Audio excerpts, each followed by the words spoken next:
All right.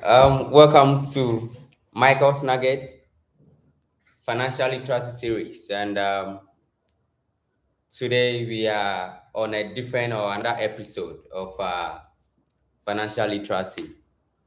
Today we are going to look at a very interesting topic, a very nice topic that is going to be very helpful, very educative for all my viewers and all my listeners, and everyone that would chance on this video and then this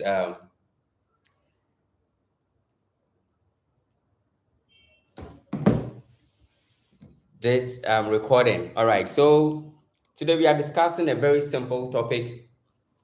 We are going to talk about building wealth from a low income, building wealth from a low income, or building financial independence, financial freedom from a very little or low income. Okay, that is our discussion for tonight, and I hope it's going to help someone who is in a dilemma as to being disturbed about the fact that he or she receives low income, he or she has very little income that is coming into his or her pocket.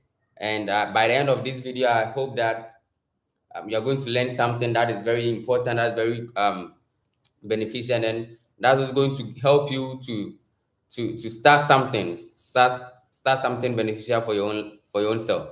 All right, so let's jump into action.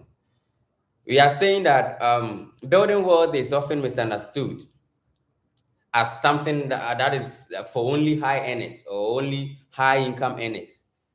It's something that people who earn a lot, who have a high income, are able to achieve what we call wealth. Okay, but in reality, wealth is not built through your high income levels, but rather it is built through your habits, your discipline, your time, and not just the income level, like I said. Okay, so depending on your habits, depending on your discipline, depending on your time usage, it is possible to build wealth right from a low income even level, right? So it is not about how much you earn, or it's not about the quantum of your earnings, but it is how much that you keep and you're able to grow over time that determines as to whether you are going to be able to build wealth or not. Okay, so let's look at the word wealth, what it means, what it explains, what actually we mean when we say wealth. Okay, so basically, wealth is not just about money. All right, wealth is not just about money. I should say, wealth is not just about money. But it includes things like financial assets, that is savings and investment. So I mean, in financial terms, okay, savings and investment. And again, it also includes income generating assets. We explain in some of our videos that um, there are some assets that generate income. Actually, I mean, defining assets and liability, we say that asset is something that gives you income, that gives you some return, that gives you some sort of money into your pocket. And a liability is something that drains your pocket, or it takes something out of your pocket. All right. So when we talk about wealth, one of the components is income generating assets. One of the components of wealth is income generating assets. And then again, this one, a lot of people overlook it, but it is one crucial um, it is one crucial um, a- wealth that we can boast of. That is skills and knowledge. Skills and knowledge. The skills that you have, something that you can turn into monetary value, is part of wealth. And then knowledge, your accumulation of knowledge, your learning, whatever that you are learning around you, around your environment. I mean, relating to your finances, in relating to your financial growth. That is about, I mean, wealth. All right. So let me, those of us who have joined us on Zoom, I must say that kindly mute your microphone for us. Yes, thank you. Kindly mute your microphone for us. Those of us who have joined on Zoom, I appreciate it very much. Thank you for your time, for being part of this discussion. I appreciate it so much. All right. So yes, so one of the components of wealth is skills and knowledge. It's skills and knowledge, and you cannot override it. You cannot write it off as being part of wealth. And then again, when we say wealth, we also say talking about financial independence, and that is also one of the um, components of wealth that we can discuss. All right, now let's look at wealth and income, the differences, or the what lies between them, wealth and then income, or wealth versus income. Let's look at the two. Now when we say income is something that comes to you as money. Income is something that comes into your pocket that you earn as salary or wages or wherever you get your source of money from. We are saying that it is income. Okay. And then when we talk about wealth, we are saying that wealth is what you keep and then you're able to grow over time. That is wealth. So it is possible that you can get money, you can get earnings, a lot of money flowing into your pocket, into your purse or wallet or whatever. But if you are not able to keep it and then grow it over time, it doesn't generate into wealth. It remains itself as income or as money that you have. All right. So wealth is something that you keep and then you grow over time. It's like investment. All right. So that is the difference. So a person, here is the key. Here is one important thing that everybody should take a look at. Here is the key. A person earning less but saving consistently or continuously can become wealthier than anyone who earns a lot but spends everything. So that is the magic. It doesn't matter how much you earn. It doesn't matter the level of your earnings that comes to your pocket. But someone who earns a little and is able to save consistently out of the little that the person earns will be able to become wealthy than even a person who earns a lot but rather spends everything, I mean, blows everything off on material things. Okay, so that is something that we should take note of. And then it is very key. It is very key in wealth building that you save, you invest, and then you build the money that comes to you over time. All right. Now let's look at some key principles.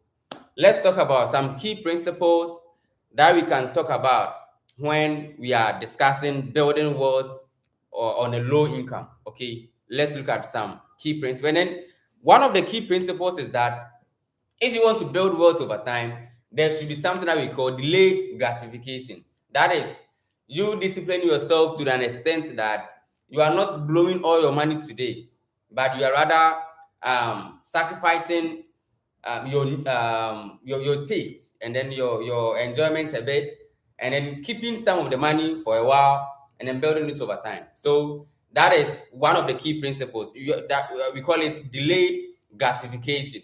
You trying to restrict yourself, trying to blow off all the money on you right today, but rather trying to suppress the cravings for spending on things that are not beneficial in life. Okay. And then another principle is that there should be discipline over comfort.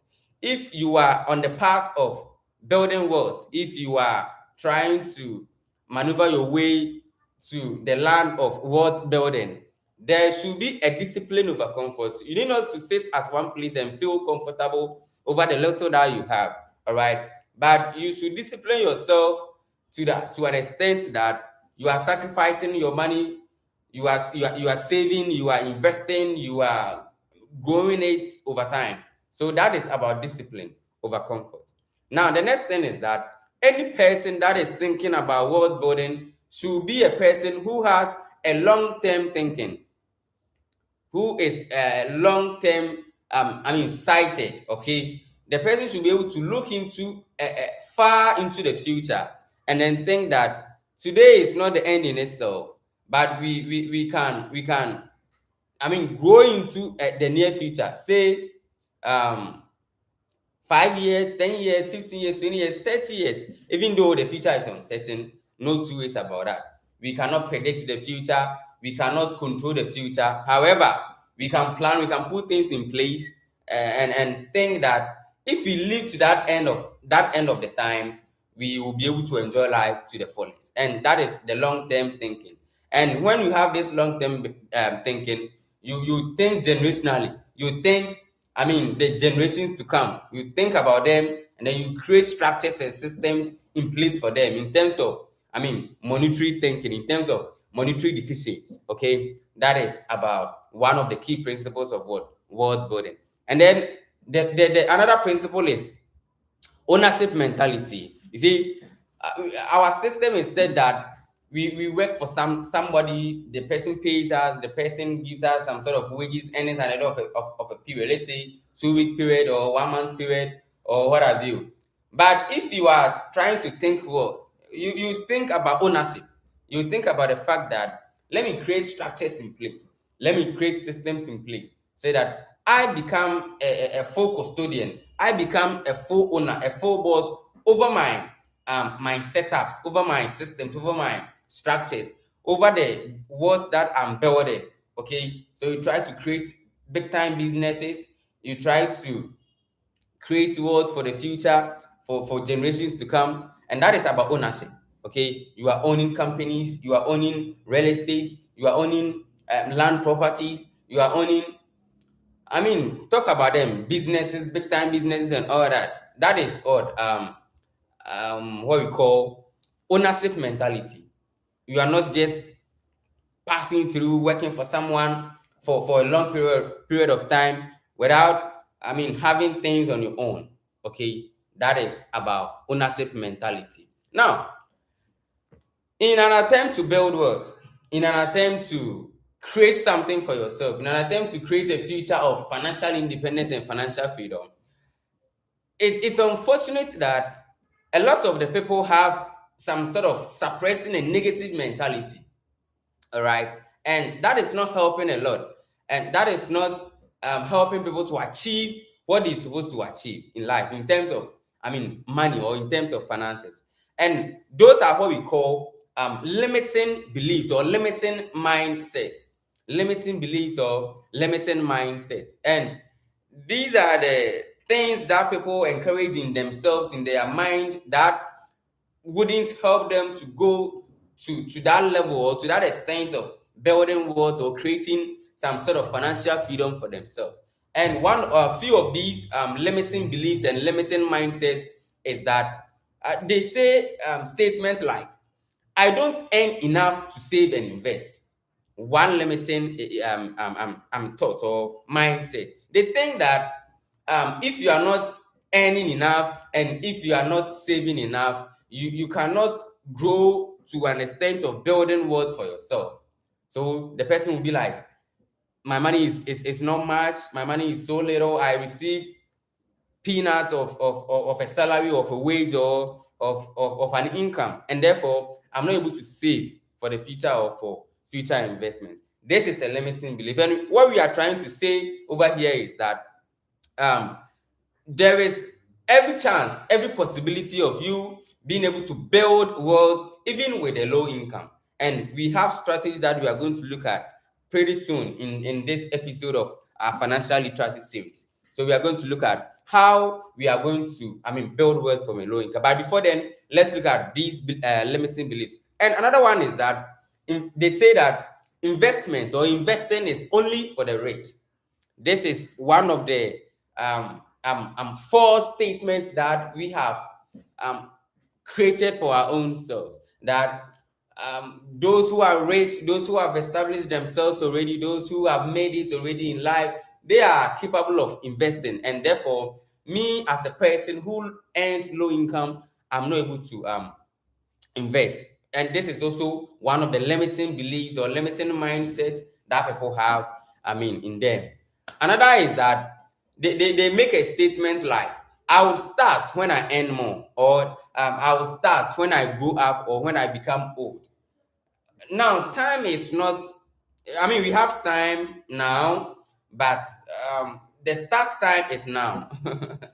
Okay, we have time today, but when it comes to savings and investments, the right time is now. All right. So never say to yourself that I don't earn enough to save. No, don't say that. An investment is for the rich people. That is also a limiting belief. And again, I will start when I earn enough or earn more. That one too is kind of a lie that you tell yourself every now, because you keep on telling yourself these things, and even when you earn much, you think that you have not earned much, and therefore you are not able to start the savings. So my viewers and my listeners, if you are watching me, and if you are watching this video, I challenge you to quit this kind of negative mindset that you have about investing and then building or wealth building.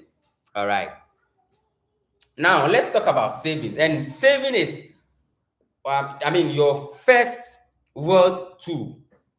Saving is the foundation, is the stepping stone, is the first step that you must take in your wealth building process. All right. So we can't discuss investment, we can't discuss wealth building without talking about the fact that the first step is savings. All right. The first step is savings. And when you talk about savings, or when you talk about you building wealth or trying to start investment, you are saying that you have to target uh, creation of emergency fund. All right, because you are trying to start an investment journey, and you have to get a financial backbone. So if things don't work out like you expected, you can fall on.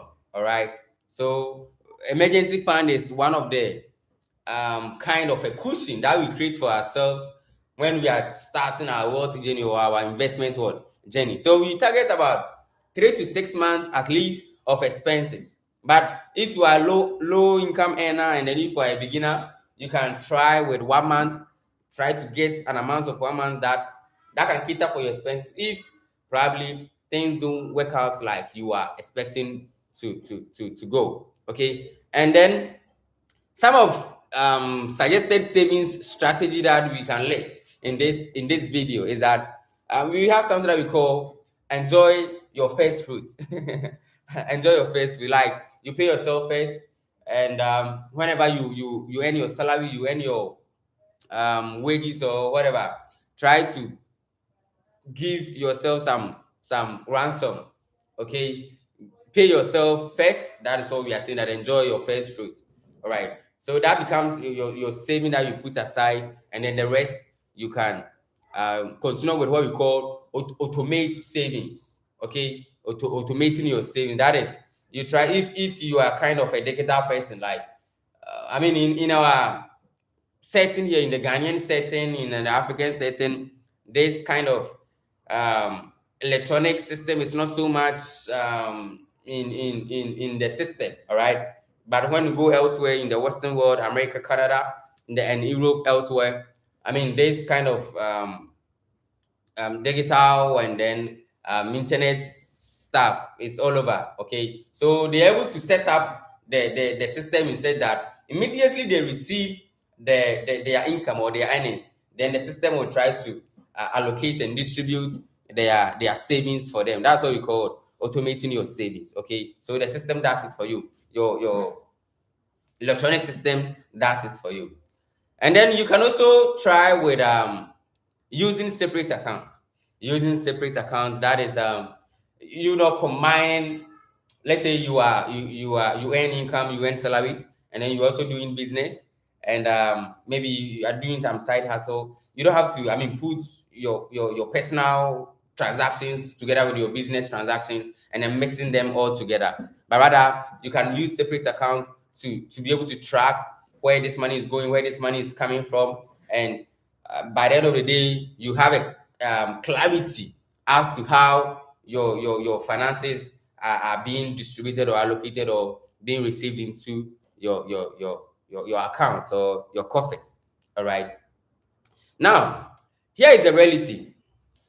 Here is the reality for low income earners. Here is the reality. The reality is that savings may not be attractive. From the beginning. All right, savings may not look good. Savings may not be so beautiful. And it is the probability of you giving up may be high because of the fact that first of all you earn little, and then secondly you are trying to save something out of the little that you are earning. So it's kind of challenging, it's kind of very difficult if you are not so disciplinary enough, and then you are not so steadfast enough, you may give up. So saving may feel slow at the beginning stages, but the key point is that consistency is the magic. All right, the key point, or the bottom line is consistency. So you can be saving little, like let's say 2%, 5%, or 10% of your income, which seem very insignificant, all right? But when you consistently do that, you continuously save. And then when compounding effect or compounding factor sets in, that is where you see the impact of your little savings that what you are doing. All right. You realize that your money begins to grow exponentially when compounding factor comes in. That is where you see the magic. All right. Okay. Now we are aware, and we understand that trying to build wealth on a low income,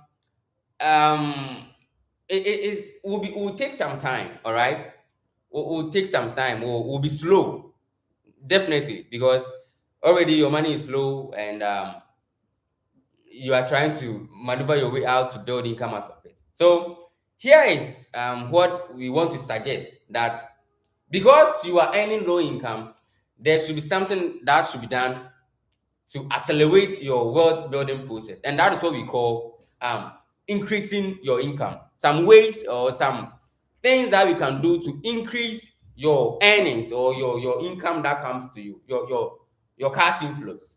Okay, your cash inflows, because you are already on a low income, you are trying to build wealth. For sure, it's going to take some time, it's going to um be slow. So let's do something to quicken it, to accelerate it, to make it a bit faster and a bit quicker. And what do we do?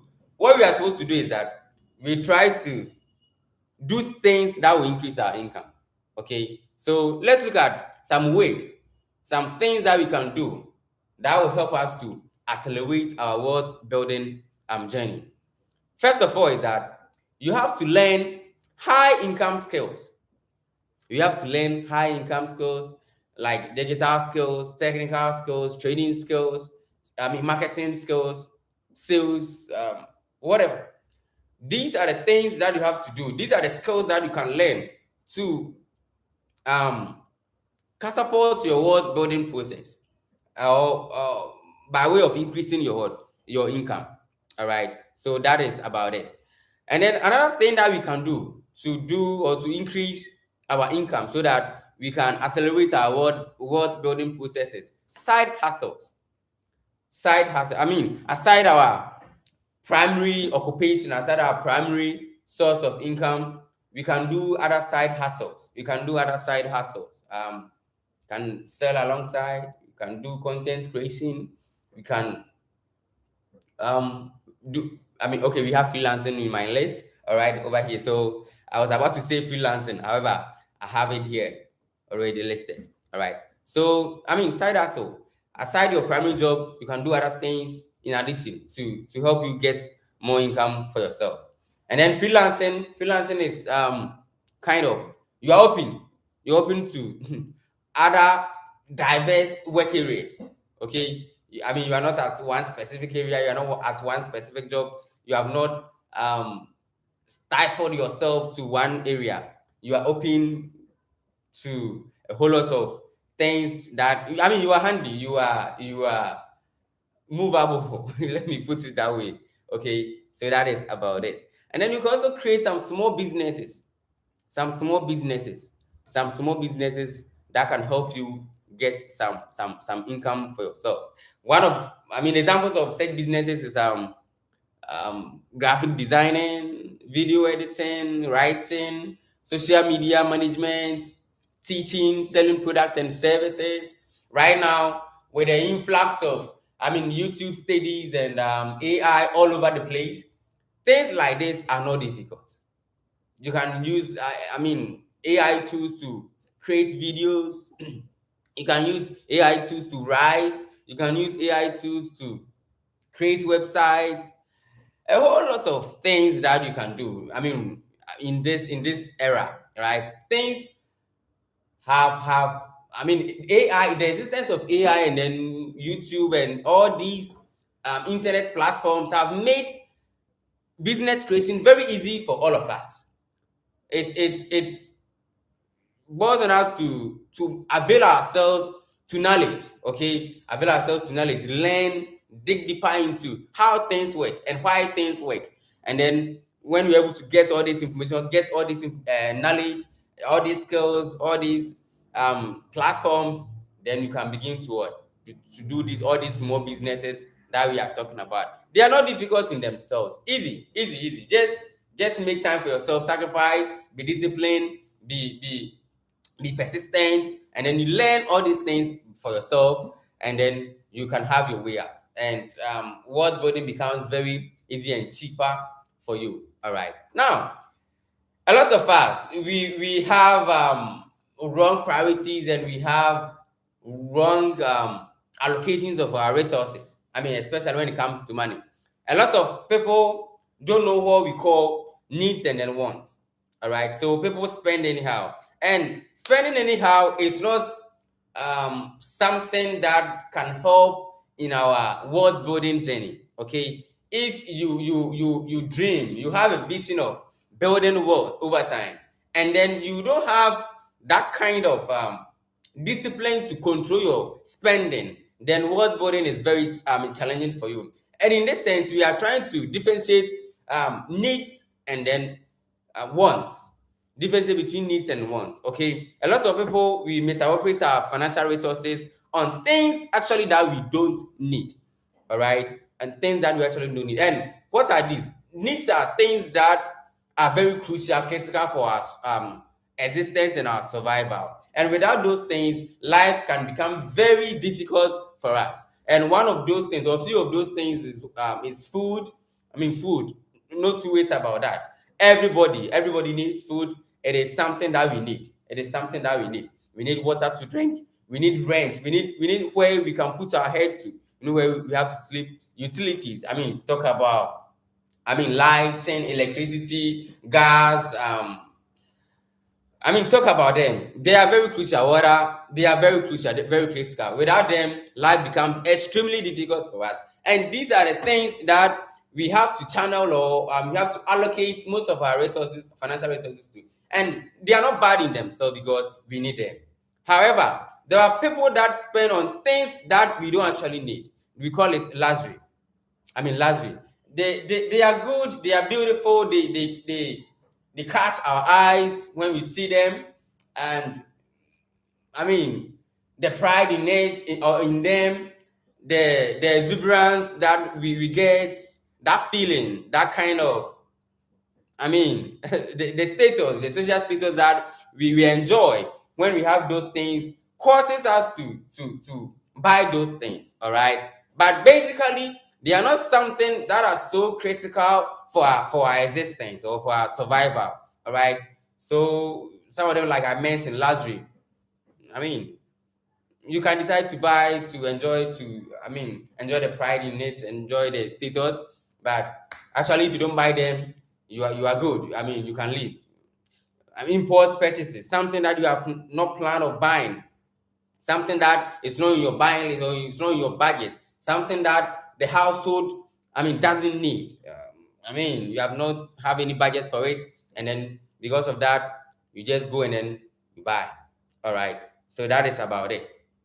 And again, um, um, there's something that we call lifestyle inflation. Lifestyle inflation. In building wealth from a low income, this topic is something that we have to take a critical look at. Okay, some of us, we get a chance to have some kind of increase in income. Maybe they increase our salary, we get some bonuses at work. um, People, we have a windfall, out of nowhere. Yeah, I mean they do come. We once in a while we get those kind of stuff. All right, but you realize that when these income increases come, people try to spend at the same rate of the increase in income, and the net effect is zero on your life. The net effect is zero. Actually, the net effect is zero. Okay, so you spend your expenditure increases at the same pace, at the same rate of the income increases. There is no impact on your life. There is no benefit on your life because you adjusted your expenditure by the same adjustment in your income. And if you are a visionary person trying to build wealth for your future, for your generations to come, then this kind of lifestyle inflation wouldn't be very helpful, wouldn't be very so much helpful for us. All right, that is about it. So the key points or the very advice or suggestion is that you try to kind of increase your investment a bit even before you increase your lifestyle. All right, so that rainfall that you had, that bonus, that increase in salary that you had, you can try to chip much of it into your investment category, and then the little that will be left, you can enjoy it. I mean, you can have a taste of it afterwards.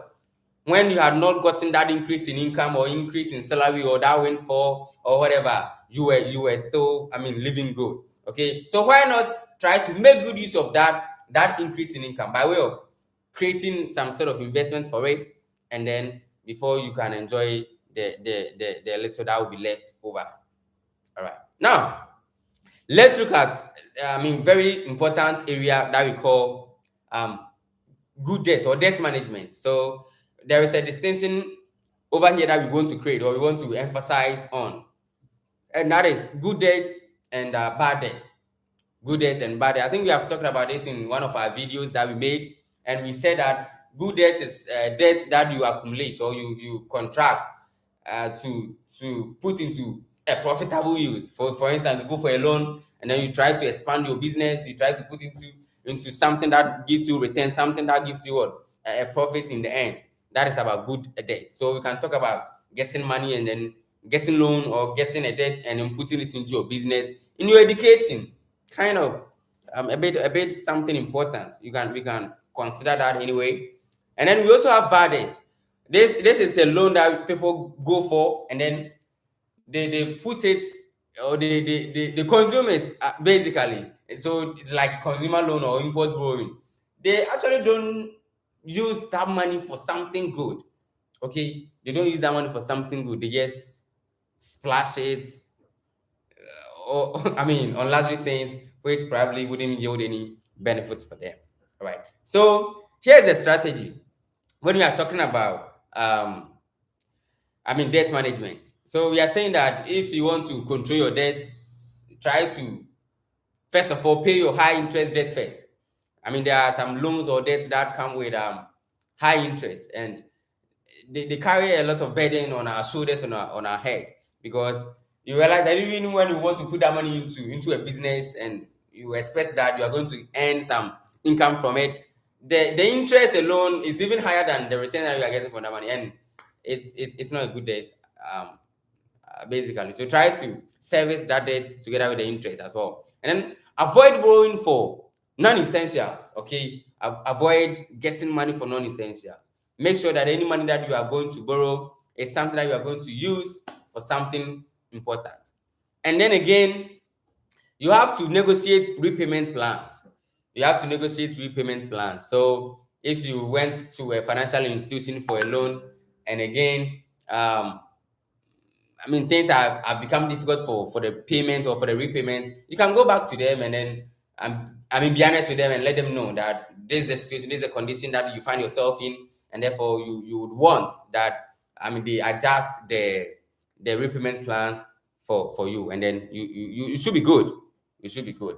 Now let's go to investment. In what building investment is very good. Is everything in world building. Let me put it that way. And so why do we have to invest? Why do we have to invest?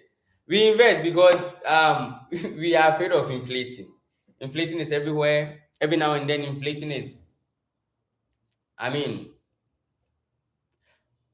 killing us.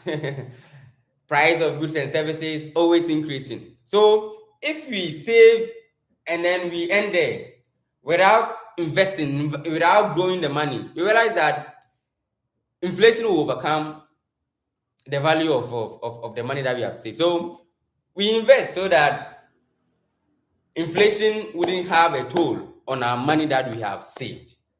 That is the key explanation that I can give. And then what are some of the investment options that we can consider when we want to try to build wealth? We can talk about mutual funds, we can talk about stocks or shares or bonds, whatever. We can talk about treasury bills, we can talk about real estate or land ownership. We can talk about, yes, land ownership or land property, buying to keep. I mean, there are people who are into that. They buy the land and then keep for future value appreciation. That is about it. And then we also have small business investment or business investment in general. So whether big or small, you are trying to give value for your money. You are trying to put your money into work so that it will earn you some money. All right. So that is about it. Okay, so now the key principle is that we have to start early. If you want to build wealth, if you want to invest, the key point, one of the key points is start early. It is important that you start as early as possible, especially young people, those who are in our 20s, those who are in our early 30s. That is the best age range that you can, or you can start your investment. And then, I mean, you being able to start early, you also have to be consistent. I mean, invest consistently. And then here is what we call the compounding factor. And that's what we are going to talk about, the fact that you have to reinvest the returns. So you invest, you get some returns. Don't exhaust the returns, but rather reinvest. And that is where the compounding factor that we spoke about was set in. So you realize that you are earning also on the returns that you earned earlier, and that will build the money exponentially. All right. And then one key factor is also that in building wealth, in trying to create a future of financial independence for yourself, try to avoid get rich quick schemes. These are kind of system or some kind of um, situations in the system out there that punishes a lot of people who want quick money. Okay, so we call it Ponzi schemes. A whole lot of them. I mean, we can use a general term scam for it. They need money so urgently to the extent that they don't read in between the lines. They don't check. I mean, the authenticity of the transaction or the offer that is given them. Okay, so at the end of the day, they fall into this get rich quick schemes trap. All right, excuse my fumbling. Okay, and then another key principle is also the power of compound interest, and that was what I mentioned on earlier when I was trying to talk about reinvestment of the return that you get your money. And then let's understand that small consistent investments grow massively over time. Small consistent investment. So don't think about something big. Don't think about you want to get full chunk of money before you start saving, so before you start investment. However, you can begin small, but consistency is the key. Consistency is the magic. That is what you have to understand. All right. So that is it. Now let's move on to building multiple income streams. Multiple income streams. Now, why is this important? This is a key factor when we talk about when we are discussing building wealth. When we are discussing building wealth. So, in an attempt to build wealth, building multiple income streams is very crucial. It's very critical. It's very important, if I should say that. It's very important.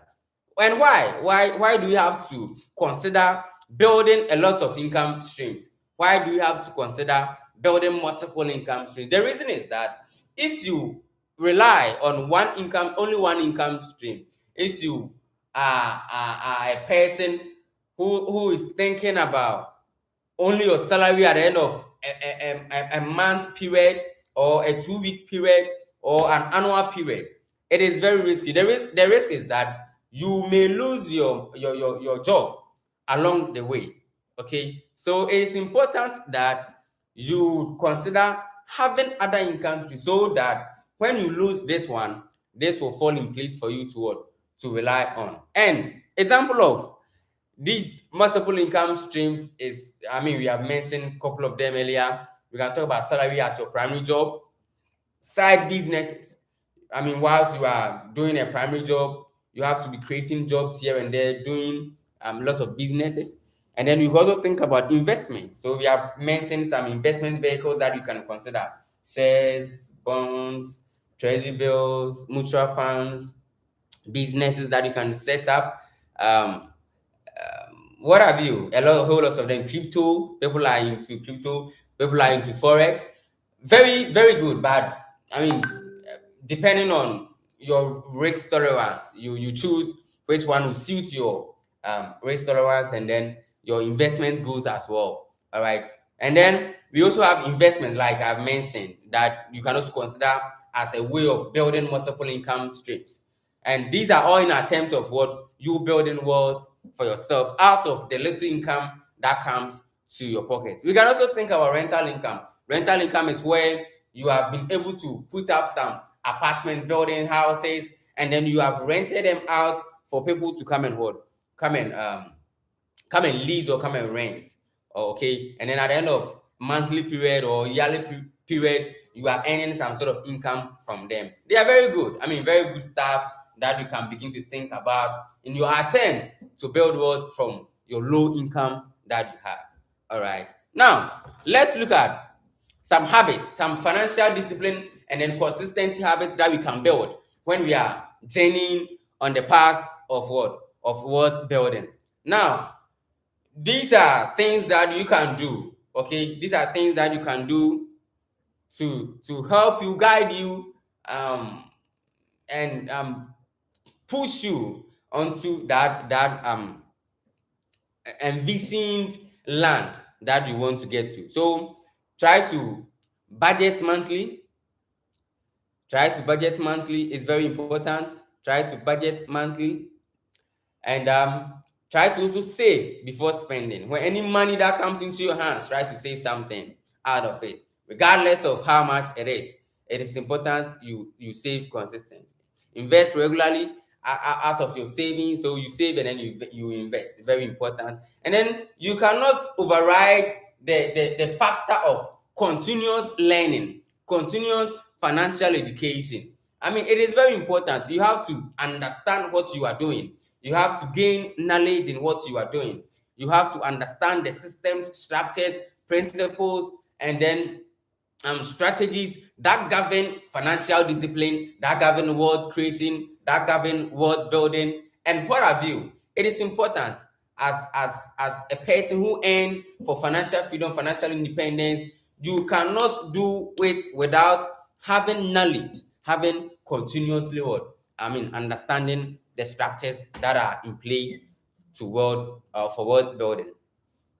And then let's also take note of things that can destroy your world building process or your world building effort. One of them is impulse spending. If you are not disciplined enough, if you are not well behaved enough, you are out in the town, and anything that you set your eyes on, you want to purchase, you want to buy. And sometimes even when you don't have money, you want to force yourself into credit buying. I mean, this wouldn't help. This is not helpful in your world building process. So this can destroy that journey, and you have to take note of that. And then if you are not a person of planning, if you don't plan your life, you don't plan your financial, I mean, life, it's going to be very difficult for you in your world building process. And then again, if you have poor financial education, a lot of the guys, a lot of the youth, a lot of the young people that we see around, they don't have, I mean, proper financial education, and this is making it difficult for them to grasp the idea of world building. So these are a few of the things that we can discuss to be world building destroyers. All right, world building destroyers. Now let's get some timelines that we can create for ourselves in the world building process. The timeline, or the um yes, the timeline that we can create for ourselves. I mean, world building is not a rush. Okay, it is not something that we experience overnight. It takes time. It takes a process. So we can't rush into it. We can't force ourselves into it unless we take the step by step process into it. So the first year, I mean, you can give yourself like between 1 to 5 years, and then do this planning for yourself. So the first year, you can have financial control and savings habits. So that's where you build your resilience, you build your consistency, you build your discipline. Yes, and then you build your savings habit as well. So that is about the first year. So we are saying that we are taking 1 to 5 year period. So the first year you have a financial control, and then you also have a savings habit. The second year, or the second to third year, you can talk about the fact that you are building emergency fund. We have mentioned that emergency funding is also one of the things that is very helpful when we want to invest, and then when we want to also start our wealth building journey. So the second to third year, you can think about creation of emergency fund for yourself, and then you begin the investing. Okay, you begin the investing or the investment. And then let's look at the third to fifth year. The fourth to fifth year is where now you have started investing to an extent, and then you are trying to grow your income, and then begin to what? Build the asset. Okay, build the income generating asset for yourself. To build the income generating asset for yourself. That is about, between the third year and then the fifth year. And then again, beyond the fifth year, we get to a stage where we can begin to realize or come into the reality of what? Wealth accumulation or wealth building. So after you have gone through all these stages, then things are becoming clearer. And let's be sincere over here. It may not take this 5 year period that we are discussing right now. It may take longer than such a period. It may take like 10 years, it may take like 15 years, it may take like 20 years, 30 years. All right. So like I said, we don't rush into world building, but step by step process, building one at a time, building over time. Then you get to that realization of world accumulation, and then you realize that you have done something for yourself. Now let's look at some key takeaways that we can discuss, or we have discussed previously. So what we are saying here is that in our wealth building process, in our attempt to build wealth, okay, in our attempt to build wealth, we have to start small. We don't have to rush. We are low earners, so we don't have much. So let's start small. But we have to start now and not any other day. All right, we have to start now. They say that the best time that you should have started investment was yesterday, and then the second best time, if you couldn't do it yesterday, is today. Okay, so we don't have any perfect time anywhere, tomorrow or the next. It is today that we can begin the journey. Right now. Now, another key takeaway is that we have to understand that discipline beats income level. All right. So, regardless of your income level, if you are not disciplined enough, it's very difficult to build wealth over time. We have to take note of that. Okay. The next key takeaway is that we have to increase our income, because if we rely on only one source of income, wealth building sometimes become challenging. So we have to make every effort to increase our income by doing other things aside our primary occupation. And then as expenditure control is also one of the important things that we can talk about. Controlling your expenditure. is very good, or controlling your expenses is very key. And then consistency in investments, little by little, 20 cedis, $20 here, $50, 50 cedis over there, and then we are building over time. And then lastly, we have to think long term. You have to be visionary.